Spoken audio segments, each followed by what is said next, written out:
সিফাত মায়ের সামনে মাতাল অবস্থায় দাঁড়িয়ে ভাঙা ভাঙা গলায় বলে, মা, আমি একটা বড় ভুল করে ফেলেছি, তুমি আমাকে প্লিজ বাঁচাও, না হলে আমার সারাটা জীবন নষ্ট হয়ে যাবে। কি হয়েছে সিফাত, আর এভাবে নেশা করে কিসব ভুলভাল বকছিস তুই? আজ সন্ধ্যাবেলা আমাদের পাড়ার সাইদুর চাচার মেয়ে সুমাইয়া মুদি দোকান থেকে ফিরছিল। তখন আমি রাস্তা দিয়ে ড্রিঙ্ক করে আসার সময় সুমাইয়াকে দেখে নিজেকে আর নিয়ন্ত্রণ করতে পারিনি। আমি সুমাইয়ার মুখ চেপে ধরে ওকে আমার এক বন্ধুর ফাঁকা বাসায় নিয়ে জোর করে ধর্ষণ করেছি। ওই অবস্থাতেই ওকে ফেলে রেখে চলে এসেছি। সুমাইয়া আমাকে চিনে ফেলেছে মা।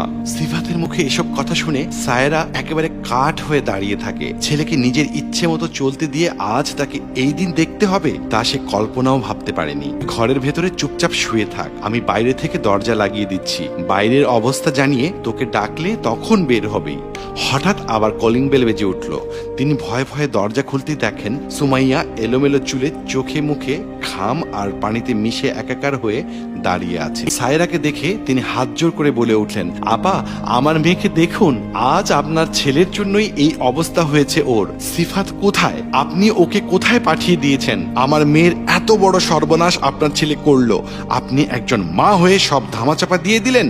সায়রা সুমাইয়ার দিকে তাকালেন। মেয়েটা কথা বলতে পারছে না, নিজেকে নিজেই যেন গুটিসুটি মেরে দাঁড়িয়ে আছে মেয়েটা। আপনার ছেলে যেখানেই থাকুক, আমি তাকে পুলিশে দেব। এমন সময় সায়রা হকের বাসায় একজন পুলিশ অফিসার ঢুকলেন। আসুন অফিসার, আমি আপনাকে বাসায় আসার জন্য কল দিয়েছিলাম। এই মেয়েটাকে আমার ছেলে ধর্ষণ করেছে, প্রমাণ হিসেবে ওর মেডিকেল টেস্ট করিয়ে নেবেন।